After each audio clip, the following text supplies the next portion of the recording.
की राहुल गांधी मणिपूरमध्ये जाऊ शकले. राहुल गांधी मणिपूरमध्ये जाऊन तिकडल्या लोकांच्या वेदना समजून घेऊ शकले. राहुल गांधी मणिपूरमध्ये जाऊन राहिले. राहुल गांधींनी तिकडल्या निर्वासित छावण्यात जाऊन लोकांची विचारपूस केली. पण देशाचे पंतप्रधान नरेंद्र मोदी हे अद्याप मणिपूरला गेले नाहीत, जाऊ शकले नाहीत. त्याचं कारण काय? तुम्ही अखंड हिंदुस्तान वगैरे जे काय भाष्य करता त्यात मणिपूर येत नाही का? मेरा परिवारमध्ये मणिपूर येत नाही का? हा एक चिंतेचा विषय. देशाचा पंतप्रधानपदी एक अशी व्यक्ती बसलेली आहे जिला गुजरातच्या पलीकडे देश दिसत नाही. त्याच्यामुळे त्यांना उद्याच्या निवडणुकीत 2024 नंतर कायमस्वरूपी गुजरातला पाठवण्याचा निर्णय या देशाची जनता घेईल. कारण निवडणुका जाहीर झालेल्या आहेत. आणि काल राहुल गांधी मुंबईत आले. राहुल गांधीची यात्रा संपली धारावीत, कष्टकऱ्यांच्या गोरगरिबांच्या भागात. जी जागा मोदींचा मित्र उद्योगपती हडप करण्याच्या प्रयत्नामध्ये, त्या धारावीसाठी हजारो कोटीचं डील झालं आहे, जसे इलेक्ट्रॉल बॉन्डमध्ये झालं आहे.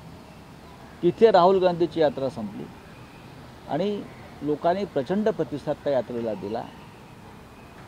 आज संध्याकाळी सभा शिवतीर्थावर आहे.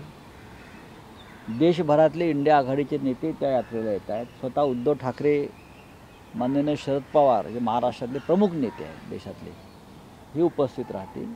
त्याच्यामुळे आम्ही पूर्ण आशावादी आहोत की जे मणिपूरला गेले नाहीत, जे काश्मीरी पंडितांची वेदना समजून घ्यायला गेले नाहीत, ते ह्या वेळेला कायमचे गुजरातला जाऊन एखाद्या आश्रमात बसतील. सर, काँग्रेस न होती तो क्या होता या पुस्तकाच्या प्रकाशनावेळी देवेंद्र फडणवीस यांची मुलाखत घेत आहेत. त्या लेखिका ज्या आहेत त्या देवेंद्र फडणवीस यांची मुलाखत घेत आहेत. लेखिका मला माहीत नाही कोण आहेत त्या, संघ परिवारातला आहेत का किंवा काय मला माहीत नाही. या देशात जर काँग्रेस नसती तर या देशाला स्वातंत्र्यच मिळालं नसतं. महात्मा गांधी असतील, लोकमान्य टिळक असतील, दादाभाई नौरोजी असतील, सुरुवातीच्या काळात सुभाषचंद्र बोस असतील, सरदार वल्लभभाई पटेल असतील, हे सगळे काँग्रेसच्या विचारांना प्रेरित होऊन स्वातंत्र्य लढ्यामध्ये उतरले आणि त्यांनी ब्रिटिशांशी लढा दिला. काही मतभेद आपले असू शकतात.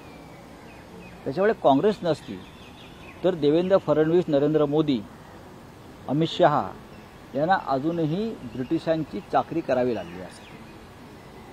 हे सत्य त्यांनी स्वीकारलं पाहिजे. काँग्रेस नसती तर या देशाला आधुनिक नेतृत्व मिळालं नसतं. हा देश बुवा महाराज तंत्रमंत्रवाल्यांच्या हातात गेला असता, जो आज गेलेला आहे. बरं का, जादू टोणा छूमंतर जो आज गेलेला आहे. नेहरूंचं आधुनिक नेतृत्व या देशाला काँग्रेसमुळे मिळालं. लाल बहादूर शास्त्री मिळाले, राव मिळाले, इंदिरा गांधी, राजीव गांधी ज्याने या देशाला तुमच्या हातातला मोबाईल दिला, इंटरनेट दिलं. आणि काँग्रेस नसती तर पाकिस्तानचे 2 तुकडे झाले नसते, जे मोदी आणि भाजपला बाप जन्मात कधी जमणार नाही. नुसते इथून काय कुठला अटॅक, तो सर्जिकल स्ट्राईकच्या नावाखाली इथून फटाके फोडून तिथे पाठवायचे सीमेवरून. इंदिरा गांधींनी पाकिस्तानचे 2 तुकडे करून फाळणीचा सूड घेतला. देशाच्या फाळणीचा बदला इंदिरा गांधीने घेतला. काँग्रेस नसती तर हे झालं नसतं. त्याच्यामुळे भारतीय जनता पक्षानं काँग्रेसचं कायम ऋण मानले पाहिजे की काँग्रेस आणि काँग्रेसचं नेतृत्व त्यावेळेला होतं. म्हणून तुम्ही या स्वातंत्र्याची सूर्यकिरणं पाहतात. सर, कोल्हापूर नंतर हातकणंगले, अमरावती आणि रामटेक या जागा देखील ठाकरेंची शिवसेना सोडण्याची शक्यता होती. त्यामुळे या शक्यतांवर जाऊ नका.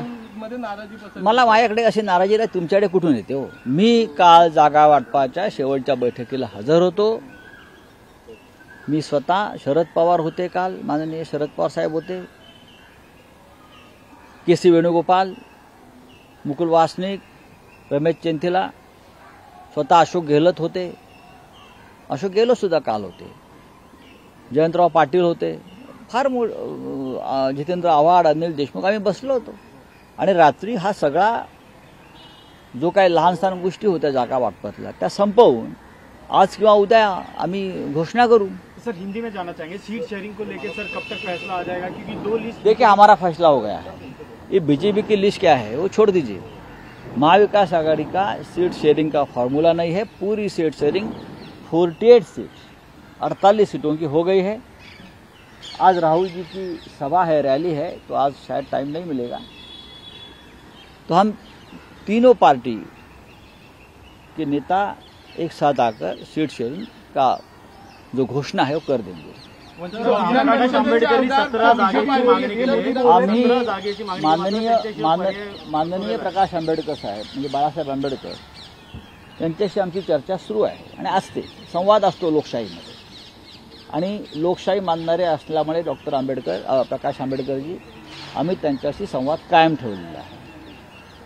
आणि प्रकाश आंबेडकरांची जी भूमिका आहे, या देशातलं संविधान हे धोक्यात आहे। आम्हालाही असं वाटतं की प्रकाश आंबेडकर जे बोलत आहेत ते योग्य आहे। या देशातलं संविधान धोक्यात आहे, या देशातली लोकशाही धोक्यात आहे, या देशातला गरीब माणूस धोक्यात आहे, मध्यमवर्गीय धोक्यात आहे, त्याची फसवणूक होते आहे, आणि त्याविरुद्धच प्रकाश आंबेडकर यांचा संघर्ष सुरू आहे। त्याच्यामुळे महाविकास आघाडीत त्यांनी समाविष्ट करण्याचा निर्णयच त्यामुळे झाला। त्यांच्या विनंतीवरून आम्ही त्यांना 4 जागांची ऑफर दिलेली आहे। त्या संदर्भात त्यांच्या पक्षामध्ये विचार सुरू आहे।